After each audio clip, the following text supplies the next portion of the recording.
1968, o lendário 1968, exatamente 14 dias depois da decretação do Ato Institucional número 5, que deu poderes absolutos ao governo militar brasileiro, o cantor e compositor Caetano Veloso foi preso pelos órgãos de repressão, juntamente com seu parceiro musical Gilberto Gil. Essa história, que parecia perdida num passado distante, agora virou filme. Narciso em Férias, um documentário assinado por Ricardo Calil e Renato Terra, entrevistado de hoje no nosso programa. Renato, muito obrigada pela sua participação hoje aqui no Opinião Pernambuco. Renato, eu queria começar essa nossa conversa pelo lançamento do filme. Ele foi lançado internacionalmente agora no dia 7 de setembro, no Festival de Cinema de Veneza. E o 7 de setembro é a data em que a gente comemora aí o Grito do Ipiranga. Eu lhe pergunto se para você essa coincidência teve algum significado especial, na medida em que é uma data que sugere para a gente aí alguma reflexão. Enfim. Bom, primeiro eu queria agradecer o convite de estar participando aqui do programa. Foi uma coincidência, na verdade, eu estrear no dia 7 de setembro. Foi a data que o Festival de Veneza programou para o filme e foi a data que acabou estreando também no Globoplay. O filme ainda está disponível lá no Globoplay para quem quiser ver. Mas eu acho que tem algumas coincidências que aconteceram com esse filme que foram coincidências, de certa forma, explicáveis. Por quê? Porque o filme, ele fala, não é um filme manifesto, não é um filme uma denúncia, é um filme que traz o Caetano Veloso falando das suas memórias de 68, quando ele esteve preso. É um filme sobre as memórias do Caetano Veloso. E ele conta essas memórias de um jeito muito lúdico, de um jeito muito detalhado, de um jeito muito cativante. Então, mas não tem como a gente negar que essas memórias dele têm a ver com o momento que a gente está vivendo hoje. Como você falou muito bem ali no começo do programa, em 1968 foi decretado o Ato Institucional número 5, que fechou o Congresso Nacional, institucionalizou a tortura, institucionalizou a censura a todos os veículos de comunicação, a censura prévia, tinha censores dentro dos veículos de comunicação, e foi uma época que muita gente, assim como Caetano e o Gil, foram tirados de casa por agentes à paisana, e a família não sabia onde estava, ninguém sabia onde estava, e a pessoa era praticamente sequestrada de casa. Foi o pior período da ditadura militar brasileira e foi um dos piores períodos da história do Brasil. A gente está vivendo um momento muito diferente hoje. Hoje a gente tem eleições, a gente tem tem o Congresso, tem o STF, mas a gente tem uma sanha, um ímpeto autoritário do governo que a impressão que se dá é que se a gente continuar traçando esse caminho por muitos anos, pode ser que a gente chegue de volta em alguma coisa, infelizmente, perto do AI-5. Então, o filme serve como uma certa conversa oportuna. Olha onde a gente pode chegar, olha o que pode acontecer se a gente continuar apostando num caminho autoritário. Então, tem a ver um pouco com essas datas simbólicas, e a data do 7 de setembro é a data mais importante do calendário militar e na ditadura, enfim, você tem sempre as paradas de 7 de setembro e tal. Então, teve essa coincidência, mais uma coincidência, que junta o passado e o presente e a gente vai embolando para a gente discutir qual é o futuro que a gente quer ter. Bom, Renato, queria falar um pouquinho agora sobre o filme, especificamente. A primeira coisa é a seguinte, Gil e Caetano foram presos juntos, ficaram presos pelo mesmo período, é uma história que pertence aos dois. Vocês fizeram um recorte só em Caetano Veloso. Por quê? Sim, foi uma discussão. Quando a gente decidiu fazer esse filme, duas coisas me vieram à cabeça. A primeira coisa, lá em 2010, eu dirigi um filme chamado Uma Noite em 67. que é sobre o Festival da Record de 67. E quem produziu esse filme foi o João Moreira Salles. Eu tive muita sorte de ter o João Moreira Salles como produtor desse filme. Duas coisas que o João me falou ficaram na minha cabeça para sempre em todos os filmes que eu fiz a partir dali. A primeira foi uma frase do Alberto Cavalcante, que ele fala: se você vai contar a história dos Correios, você conta a história de uma carta. Ou seja, quanto mais específico você for, mais profundidade você vai ter e você acaba sendo abrangente na especificidade também. E a outra coisa que ele falou que me marcou muito é: o bom documentário, ele não é didático, ele não quer te ensinar nada, ele não quer trazer as coisas para você aprender. O bom documentário, ele é uma experiência. Ele convida o espectador a vivenciar alguma coisa, assim como um bom filme, assim como um bom livro. Então, essas duas coisas ficaram muito na minha cabeça. A gente foi fazer a primeira entrevista com o Caetano, lá na Cidade das Artes, aquele fundo cinza que tem no filme é da Cidade das Artes, aqui no Rio de Janeiro.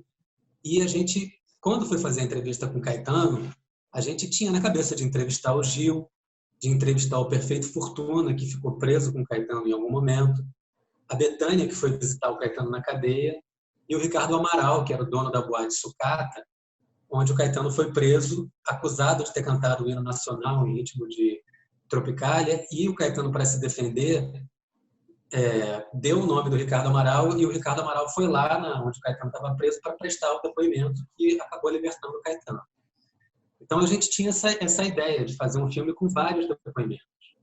Quando a gente gravou essa entrevista com o Caetano, ela foi tão rica em detalhes e foi tão rico em outros aspectos cinematográficos que a gente optou por fazer um filme que não fosse um filme jornalístico, no sentido de vamos ouvir todos os presos, todas as pessoas envolvidas, vamos botar imagens de arquivo, vamos fazer uma pesquisa de época. Não. Quando a gente fez essa filmagem, a gente entendeu que era um filme sobre as memórias do Caetano sobre a prisão. Isso seria muito mais atrativo nesse ponto que o João falou, assim, tanto de ser específico como a carta, quanto de ser uma experiência, um convite ao espectador experienciar isso. Quanto tempo durou essa conversa de vocês com Caetano Veloso? Essa conversa que resultou no filme. O filme tem 1h e um quebrado, não é isso, de duração? O filme tem 1h20. A gente sabia que apostando nesse formato de ter só uma pessoa falando, o filme não podia ser longo. A entrevista toda com o Caetano deve ter umas 5 horas, 6 horas, mais ou menos. Foi uma entrevista longa. E foi uma entrevista longa por vários motivos. Esse formato minimalista que a gente optou, conscientemente, ele acaba evidenciando tudo que o Caetano está dizendo. Mas não só dizendo verbalmente, mas dizendo com os olhos, dizendo com os silêncios, dizendo com os gestos, com as hesitações. Está tudo ali. Quando a gente tira trilha sonora, quando a gente tira movimento de câmera, quando a gente tira outros entrevistados, cada detalhe é potencializado bastante. Essa foi a nossa intenção. Então, a gente sabia que era um filme que não podia ser muito longo, senão ele seria cansativo. E a gente sabia também que era um filme que só seria possível com o Caetano. Se fosse outra pessoa que não tivesse a força, o carisma, a memória e o jeito de conduzir as histórias, e o charme do Caetano, a gente não conseguiria segurar a atenção do espectador como a gente gostaria. E como é que foi aí o processo do corte? Porque vocês estão aí com 1h20, você disse que tem mais de 5 horas de gravação com Caetano Veloso. No filme tem momentos, inclusive, que ele se... Tem um momento em que ele pede, inclusive, para parar, aquele momento em que ele estava falando, acho que do sargento, né, que ele chama de anjo da guarda, que foi o anjo da guarda dele na prisão.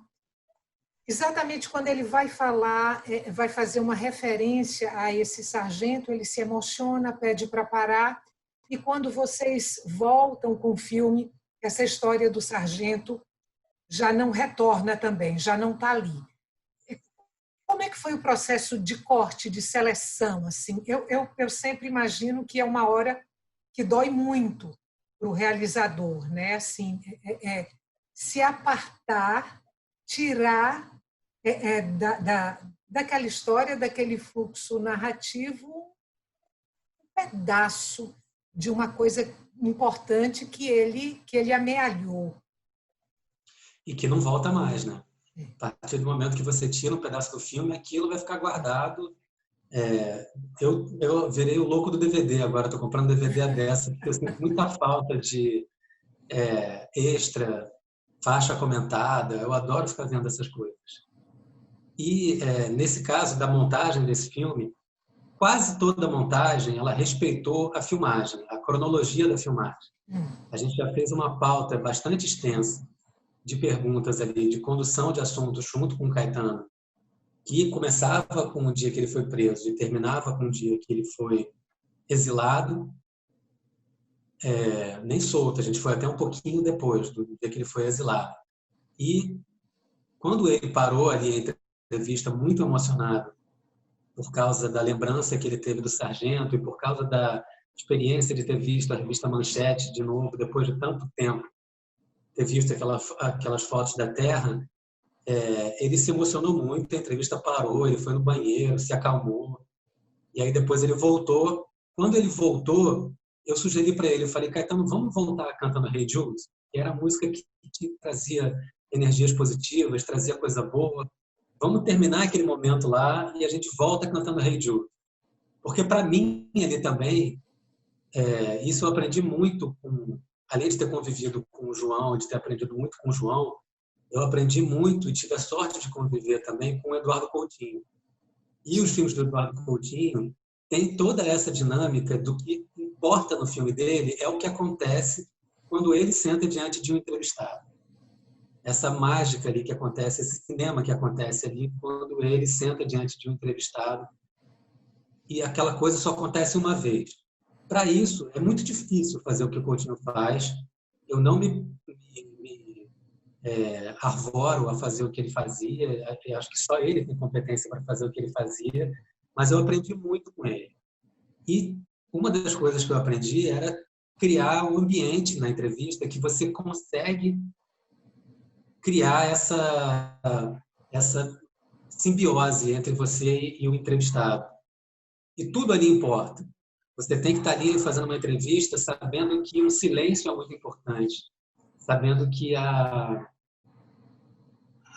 maneira como o corpo da pessoa se expressa é muito importante, sabendo o momento certo de fazer uma pergunta. Tudo, tem que estar olhando no olho do entrevistado e vendo o gestual, entendendo o raciocínio, a lógica, a maneira de se expressar do entrevistado. Você tem que estar prestando atenção em muita coisa. Então, a gente, quando vai fazer essas entrevistas, eu e o Calil, a gente não leva papel. Fica um atrás, assim, perto, com o papel, com a pauta, para não esquecer nada, mas o outro fica livre, prestando total atenção no entrevistado. E esse jogo foi muito importante também para conseguir deixar o Caetano ali à vontade. O interlocutor foi você, não foi, durante as gravações? Assim, a voz que aparece, as perguntas que são feitas ali, que são poucas, que são feitas por você, não é isso? São feitas por mim. Como é que foi assim essa experiência? Porque tem momentos muito emocionantes no filme, assim, para você como diretor. Qual foi o momento mais tocante? Tem dois. O momento que ele recebe a revista e se emociona, eu fiquei arrepiado ali. Uhum. E ele faz um silêncio. Eu fico arrepiado, mas eu fico também prestando muita atenção na cena, em tudo que está acontecendo. E tentando racionalmente entender o que está sendo bom para o filme. Por exemplo, assim que ele vê a revista, ele faz um silêncio. Fica um silêncio. E eu estava ali racionalmente sabendo que aquele silêncio era muito bom para o filme. E eu pensando assim, eu vou deixar ele sair sozinho desse silêncio, porque o que vai surgir a partir disso vai ser muito... É legal ver ele saindo desse silêncio também, como isso está afetando ele, porque é uma espécie de paixão filmada que está acontecendo com ele ali. Ao mesmo tempo, eu estava muito mexido, dele estar muito emocionado, e eu acabei interrompendo esse silêncio dele. Eu fui fazer uma pergunta e ele retomou esse assunto do sargento. Então, é sempre uma divisão entre o racional e o emocional ali, que você tem que estar muito conectado com o entrevistado, tem que estar entendendo todo o processo que está em volta, onde é que estão as câmeras também, para poder entender quais as cenas que isso tudo está gerando.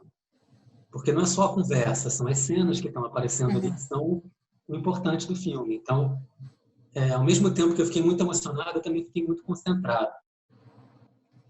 Vamos fazer um intervalo curtinho, a gente volta daqui a pouco para continuar essa conversa. Você que está em casa, não saia daí. O tema de hoje do Opinião Pernambuco é o documentário Narciso em Férias. A gente volta já.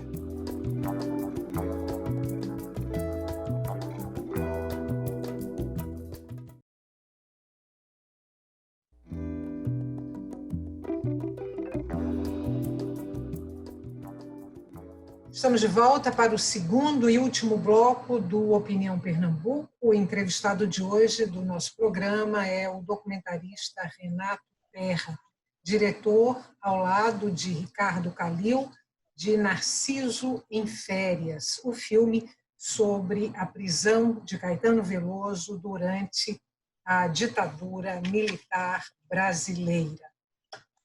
Lembrando para você que o Opinião Pernambuco também é veiculado pela Rádio Universitária FM e pela Rádio Universitária Paulo Freire AM.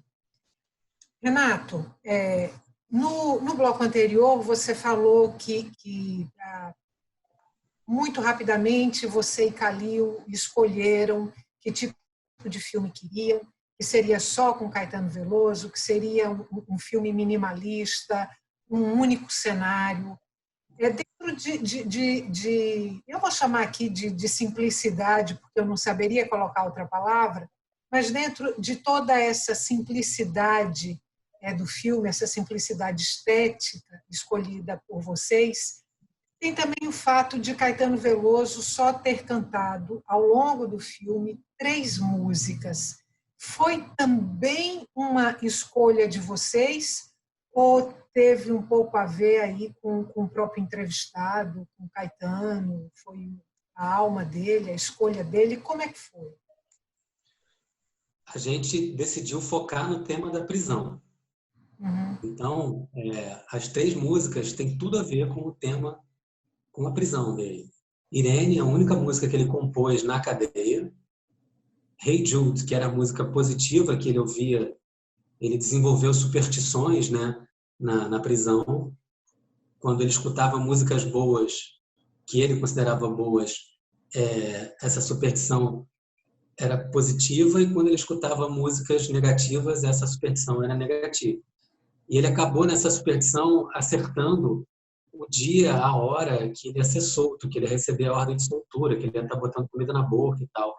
É uma coisa maluca, assim, um processo interno de uma pessoa com 26 anos presa, que tinha acabado de passar por uma solitária e que estava começando a fazer sucesso, né? O Caetano, de 67, tinha estourado com Alegria, Alegria no Festival da Record. Estava revolucionando a música brasileira com o tropicalismo. Muita coisa acontecendo na vida dele, ele é tirado e jogado numa solitária. Então, óbvio que a cabeça dele ia reagir de alguma maneira. E essas 3 músicas, e a terceira música é Terra, que é a música que ele compôs a partir do episódio da cadeia. Ele compôs essa música 10 anos depois, mas ele compôs essa música a partir de um episódio que ele recebe da Dedé, que era a esposa dele na época, uma revista Manchete com as primeiras fotos da Terra tiradas do espaço. A gente até pediu para ele cantar outras músicas, Súplica, que era a música que ele estava ouvindo em casa na noite anterior em que ele foi preso, e que um companheiro de uma pessoa que estava numa solitária perto dele pediu para ele cantar de novo na prisão. É uma valsa gravada pelo Orlando Silva. Onde o Céu Azul é Mais Azul, que também é uma música que ele estava ouvindo na casa dele quando ele foi preso, e Assum Preto, que eram as 3 músicas de superstições negativas. A gente pediu para ele cantar essas músicas, mas ele não conseguiu. Até hoje ele não consegue cantar elas inteiras. Ele cantou numa entrevista recente, Onde o Céu Azul é Mais Azul, um trechinho, você via que tinha alguma dificuldade ali. mas também são músicas que têm a ver com o período da prisão, mas que ele não conseguiu cantar. Mas vocês usam um trechinho de súplica, é súplica, não é que vocês usam ali na abertura do filme? Ou não? Mas aí na gravação do Orlando Silva. Na gravação de Orlando Silva. E Isso. inserts de documentos, de fotos, também vocês optaram por só jogar lá no finalzinho do filme, lá já perto de subirem os créditos, que vocês usam aí alguns inserts, alguns documentos, né? Que contextualizam aquela época. Proposital. A gente começa o filme com súplica, a gravação de súplica, que era a música que ele estava ouvindo na noite anterior em que ele foi preso. E aí quando começa o relato dele, não tem mais nenhuma interferência. Não tem mais nenhum som, nenhuma trilha, nenhuma imagem de arquivo, nenhum outro depoimento. Até também, além de provocar essa imersão na história que o Caetano está contando, também provoca uma certa sensação de clausura em quem está vendo.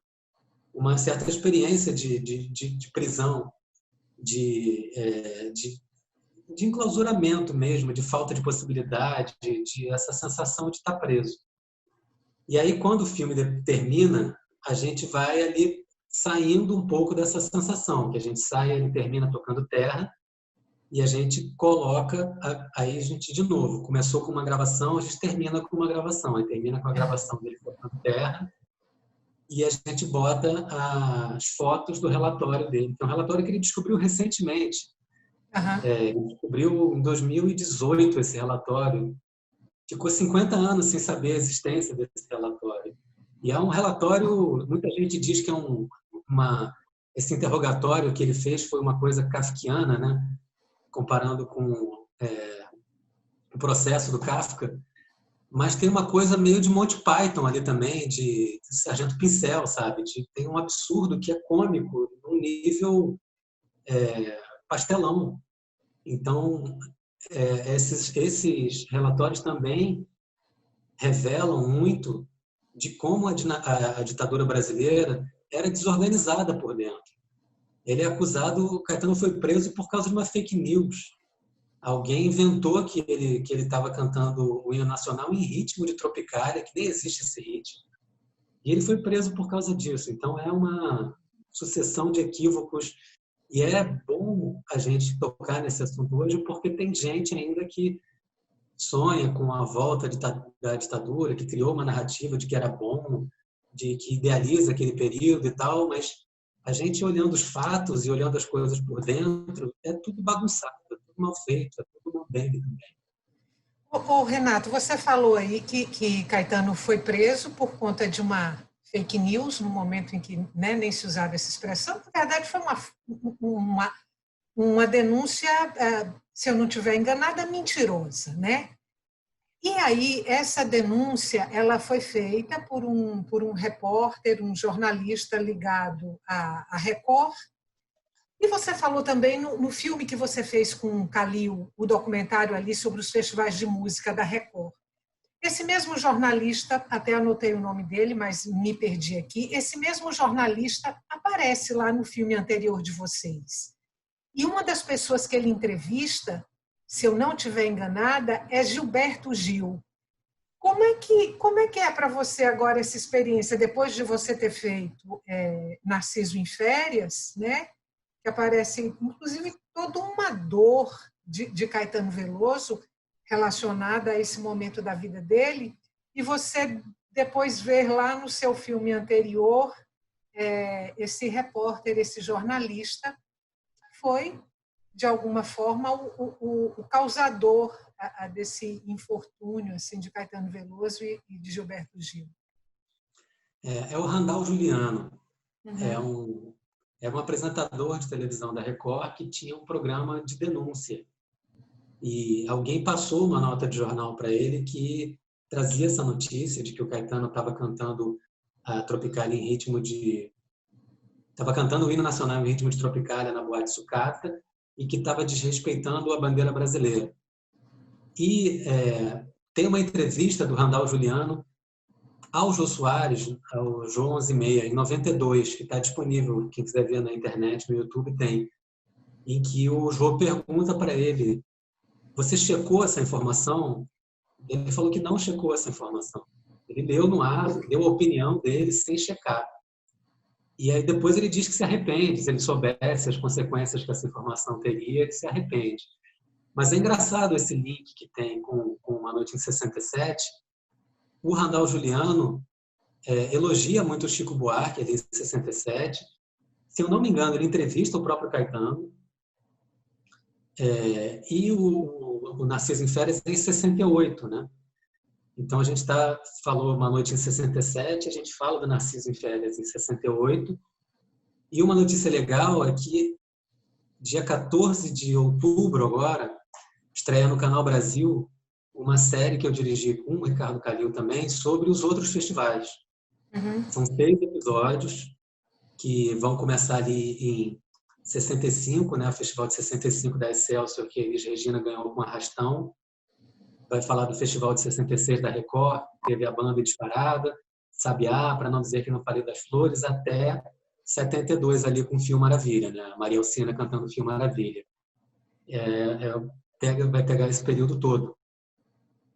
Renato, eu tenho 30 segundos para terminar o programa. Só me diz uma coisa. Os cinemas estão fechados, né? O filme teve um lançamento internacional, mas aqui no Brasil ele está fora do circuito convencional porque os cinemas estão fechados por conta da pandemia. Vocês têm intenção de lançar o filme depois que os cinemas estiverem reabertos e ele fazer uma carreira convencional? Eu adoraria. O filme está disponível hoje no Globoplay. Uhum. A gente vai ter que conversar com o Globoplay para ver se eles autorizam, mas eu adoraria. Muito obrigada.